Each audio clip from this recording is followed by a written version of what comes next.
Welcome to the Steady Anchor Podcast, a podcast on Christian faith and practice, highlighting doctrine and discipleship in the local church. I'm Luke, and welcome to the show. Welcome back to the Steady Anchor Podcast. I am Luke, your host, and today we are continuing through our study of the book of Proverbs. Today we come to chapter 18, where we are just going to read through the chapter and spend about 10 minutes listening to it, looking for deep themes, looking for the advice and the words of wisdom. We hope that we can apply this to our lives and learn more about God and His creation and how to live in a way that pleases and honors Him, a way of wisdom and righteousness. So today, Proverbs chapter 10, read in the ESV.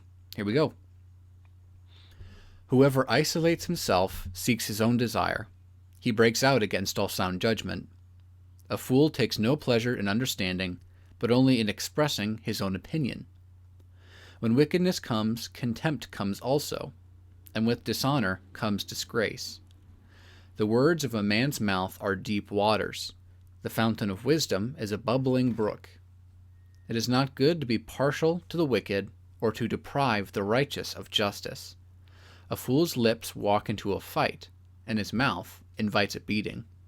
A fool's mouth is his ruin, and his lips are a snare to his soul. The words of a whisperer are like delicious morsels. They go down into the inner parts of the body. Whoever is slack in his work is a brother to him who destroys. The name of the Lord is a strong tower. The righteous man runs to it and is safe. A rich man's wealth is his strong city, and like a high wall in his imagination. Before destruction, a man's heart is haughty, but humility comes before honor. If one gives an answer before he hears, it is his folly and shame. A man's spirit will endure sickness, but a crushed spirit who can bear? An intelligent heart acquires knowledge, and the ear of the wise seeks knowledge. A man's gift makes room for him, and brings him before the great. The one who states his case first seems right, until the other comes and examines him. The lot puts an end to quarrels, and decides between powerful contenders. A brother offended is more unyielding than a strong city, and quarreling is like the bars of a castle. From the fruit of a man's mouth his stomach is satisfied. He is satisfied by the yield of his lips. Death and life are in the power of the tongue, and those who love it will eat its fruits. He who finds a wife finds a good thing, and obtains favor from the Lord. The poor use entreaties, but the rich answer roughly. A man of many companions may come to ruin, but there is a friend who sticks closer than a brother. This is the word of the Lord. So we have here in Proverbs chapter 18, continuing what we've going on through probably the last week, just a continuation of the various Proverbs of King Solomon. These general statements of wisdom, these phrases and verses which are meant to direct us towards truths about God, about ourselves, about God's creation and how it works, about general truths of society, not always commending what's described, but rather explaining it and elaborating on it. So we see here a couple themes that have been repeated over and over again in our study through this book. In verse 2, for instance, that fools value their own opinion over truth. Verse 2, a fool takes no pleasure in understanding, but only in expressing his opinion. So a foolish person is one who the only thing that they want is to get their opinion out. They just want to make their case. They want to put forward their ideas, their perspectives, their opinions without any real concern for true understanding.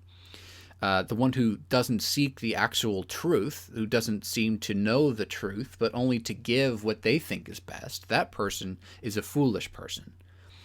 So just examining ourselves, how often do we go and our first inclination is just to shout our opinion, to just give, I haven't really looked into it. I'm not really listening to try and understand it better, but here's what I think. There you go. And you just toss it out without really desiring to know what is true.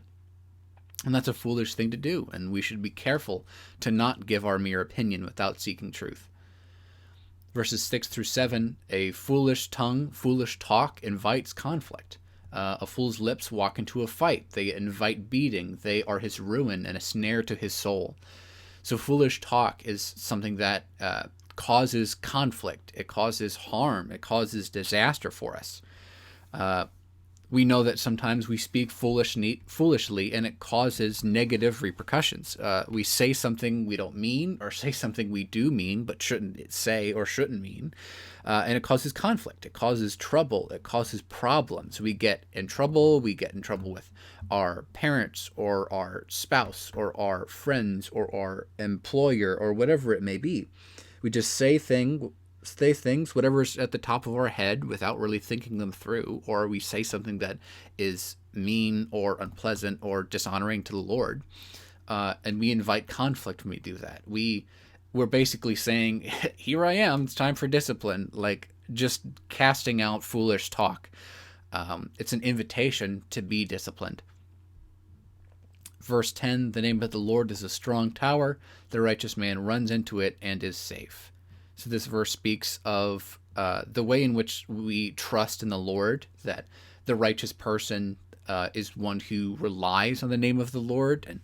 And the name of the Lord isn't just talking about what we call him, but the name of a person is representative in Scripture as kind of their personhood, their power, their authority, their character. Names often reflect the character of a person, what they've done, what they're doing, what they're like.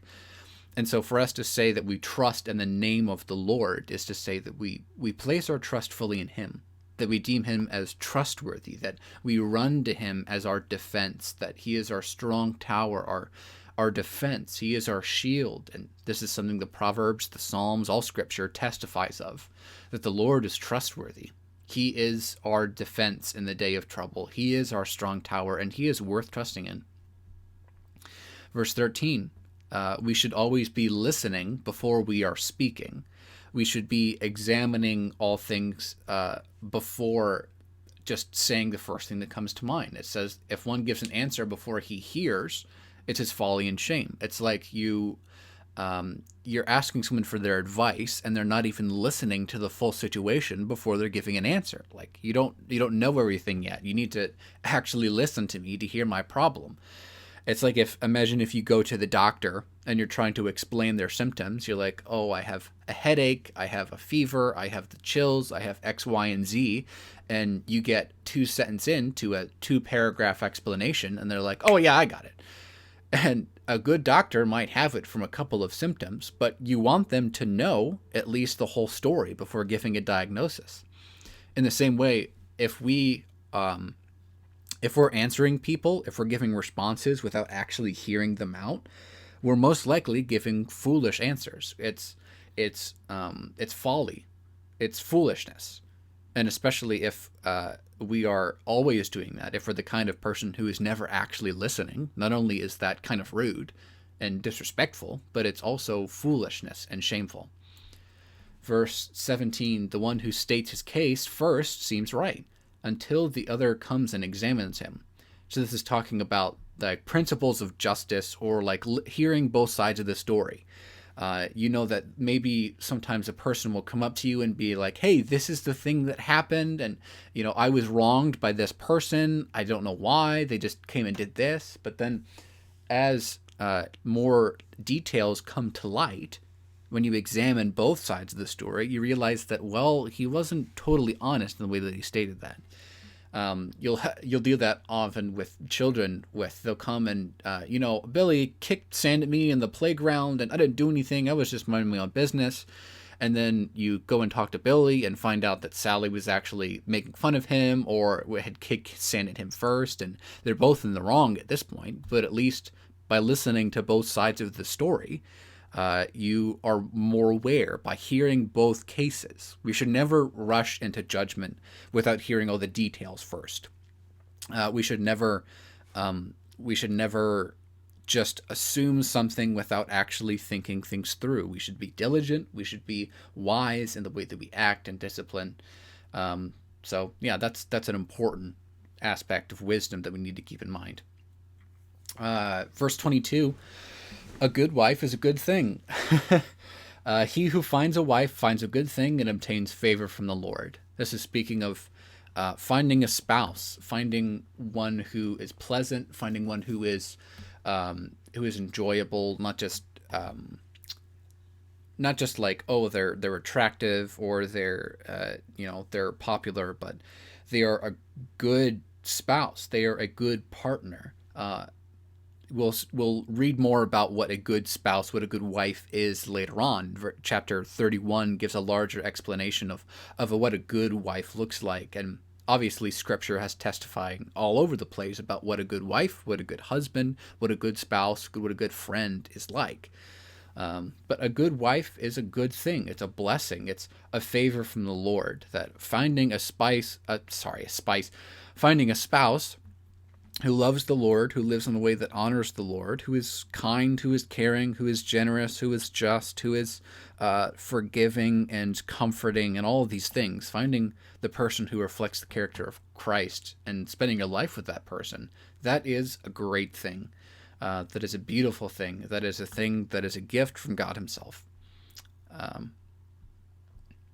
So that's it for today. That's all that we have. We hope this blesses you. Sorry for going a little over and for posting a little bit late. It's been a crazy morning. So I hope that you would keep these things in mind. Hope that you would go and walk in wisdom, that you would seek to honor God with the way you live today. God bless.